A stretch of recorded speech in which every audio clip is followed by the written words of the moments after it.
احمد میں ہوا پار ہو گئے، اوپر جا رہے ہیں، جبریل نے کندھوں پہ نہیں اٹھایا ہوا کہ جبریل ہاتھ پکڑ کے لے جا رہے ہیں، میرا اللہ ہی بلا رہا ہے، میرا اللہ ہی بلا رہا ہے، کیسے اوپر اٹھا رہا ہے، اللہ جانے، اللہ کا محبوب جانے، خلا پار ہو گیا۔ پھر آگے آسمان کے فاصلے کوئی نہیں جانتا اللہ کے سوا، پھر وہ پار ہو گئے۔ آگے آدم علیہ السلام کھڑے ہوئے ہار لے کر استقبال کر رہے ہیں، ہمارے نبی آ گئے، ہمارے بھائی آ گئے۔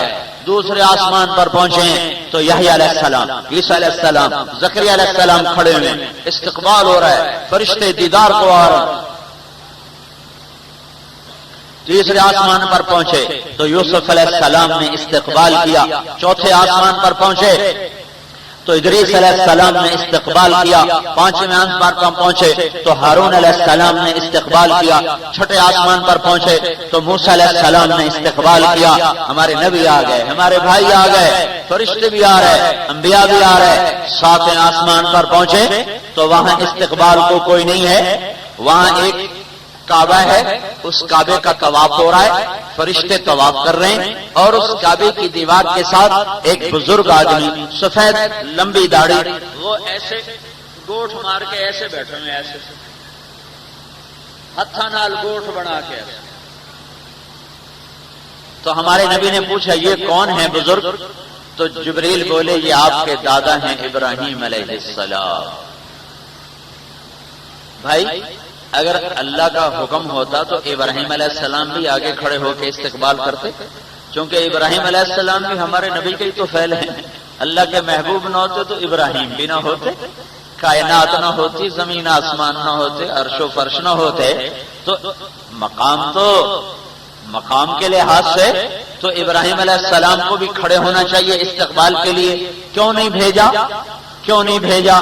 ہمارے نبی خود چل کے جا رہے ہیں، ہمارے نبی خود چل کے جا رہے ہیں، اور وہ ایسے ہی بیٹھے ہوئے ہیں۔ جب وہ قریب آتے ہیں پھر وہ کھڑے ہوتے ہیں، پھر وہ گلے لگاتے ہیں، پھر وہ ماتھا چومتے ہیں۔ پھر سارے نبیوں نے کہا تھا ہمارے بھائی آ گئے، پھر یہ کہتے ہیں میرا بیٹا آ گیا، میرا نیک بیٹا آ گیا، میرا پتر آ گیا۔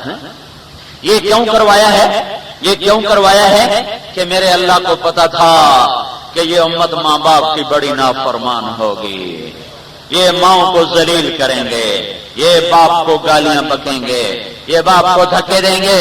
تو میرے اللہ نے سکھایا ہے او ماں باپ کے نافرمان، دیکھ میں نے دو جہان کے سردار کو بھی اس کے دادے کے آگے جھکنے پر مجبور کیا۔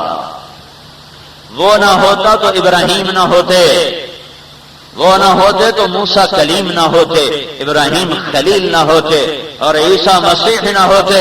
وہ ہیں تو یہ ہیں، لیکن میں نے انہیں چلایا اور دادے کے قدموں پہ جھکایا تمہیں سمجھانے کے لیے کہ بدبخت ماں کو دکھ نہ دینا، بدبخت ہے جو باپ دعائیں لے جائے، ظالم ہے جو ماؤں کی بد دعا لے جائے۔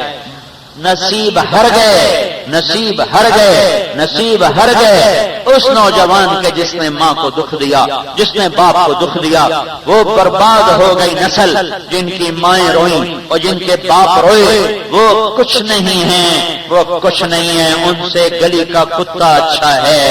کتا پھر بھی کچھ اچھا جانور ہے، ان سے خنزیر بھی اچھا ہے، جو دھرتی کا سب سے گندا جانور ہے۔ میرے نبی سے پوچھا گیا یا رسول اللہ قیامت کب آئے گی؟ آپ نے کہا اللہ کے سوا کوئی نہیں جانتا۔ انہوں نے کہا پوچھنے والے جبریل تھے شکل میں، یا رسول اللہ تو کوئی نشانی بتا دیں جس سے پتا چلے کہ آ رہی ہے۔ تو آپ نے کیا کہہ دیا، نہ تو یہ کہا جب کفر پھیل جائے، نہ تو یہ کہا جب بت پرستی پھیل جائے، نہ تو یہ کہا جب زنا شراب پھیل جائے، نہ تو یہ کہا جب اللہ کی پہچان مٹ جائے۔ کیا کہا؟ سنو آج ہر ماں بڑی دکھی ہے، ہر باپ بڑا ذلیل ہو رہا ہے اولاد کے ہاتھوں۔ سنو میں کیا کہہ رہا ہوں، کیا کہا؟ میرے نبی نے فرمایا جب دیکھو اولادیں ماؤں کو ذلیل کر رہی ہیں، جب دیکھو اولادیں ماں کا خاص طور پہ نام لیا، ماں، باپ کا نام نہیں لیا، مراد دونوں ہیں، باپ اور ماں دونوں۔